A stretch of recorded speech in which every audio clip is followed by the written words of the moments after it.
Hey guys, Sean Bougie. This is going to be a really quick video. Just pulled into the work parking lot. It is Thursday morning. Two things I want to announce. One, I've already put this on the Facebook feed, but Armstrong's already calling for the banking crisis beginning. You're going to see things like the Libor shoot up dramatically. A lot of the adjustable rate mortgages that are older, early 2000s, maybe into the 2010. A lot of that was written with Libor as the benchmark for that adjustable rate. That's going to go up dramatically. So that's going to force people, they're going to have to refinance, first of all. But it's going to force people to take a hard look at their adjustable rates. If you or anyone you know, excuse me, has an adjustable rate mortgage, I would that is based on the Libor, I would highly recommend that they move that into a fixed rate loan. Rates are low anyway, guys. The other thing that they can do, if I'd also be looking at down the road, not right now, but probably in about 4 or 5 years, you're going to be looking at prime also, stuff that's based on prime going up pretty dramatically. So just first of all, that's just a public service announcement. ArmstrongEconomics.com if you want to check him out.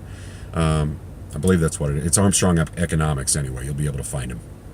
The other thing I wanted to bring up was yesterday, by accident, I literally, I don't even know how it happened, ended up on AM radio, 1110 here in Charlotte, North Carolina, or I'm in Concord, but Charlotte.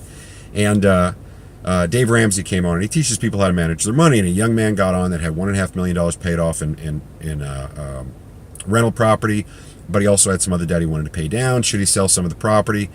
And it was really interesting to hear this conversation because Dave Ramsey was listening to the guy and he started chuckling. He said, listen, I have been where you are. He said, you don't get it. You're trying to do that so you can use the money for this, use the money for that. And he said, what has happened to you? And this is why it's so relevant to us, guys, because this has happened to me too before. He said, what's happened to you is you're numb to the risk.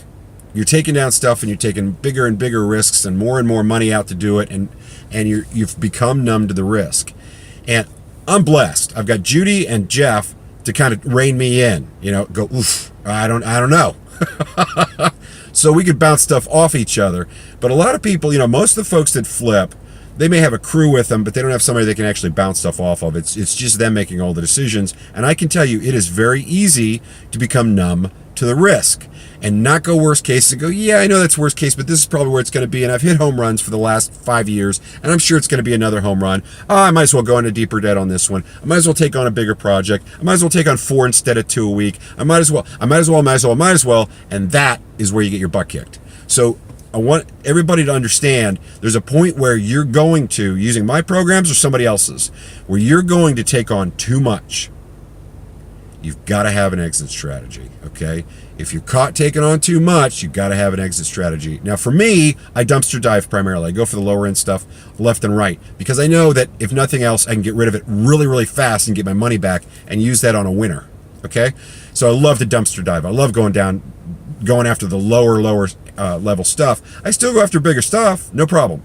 But that for me that's my biggest risk, way to avoid risk. The other way is simple: multiple contractors, multiple inspections. If it's something that's where it almost looks too good to be true, I'm gonna still put the deal together, but I'm gonna give myself a couple extra days and an out to get out of there. Now, having said that, guys, over and over again, we get guys to say, "Oh, how do you assign? How do you assign? How do you assign?" Look, assignments. I don't use assignments, and let me make something clear because people don't seem to get this. They think they need a magic contract that says assignment in it, right? So that everybody's okay.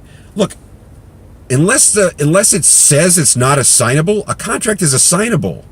And that has nothing to do. If I'm buying it and there's a seller and I want to assign that contract to somebody else, I can do that, guys, unless it says I can't assign it. I can give it to the investor and say, here, you take care of it. Here's our agreement. I'm going to make a separate agreement with that investor. And guys, you can find these online. I'm not even going to put that online for you.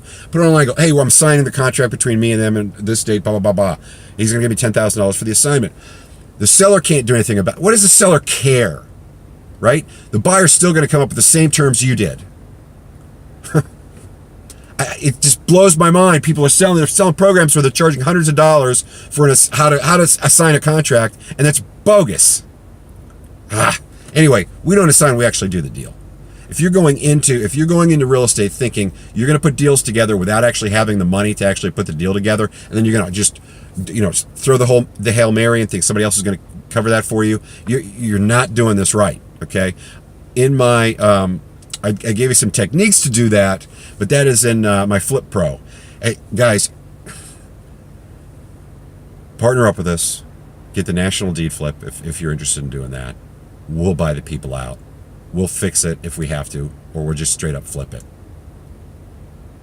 Thanks.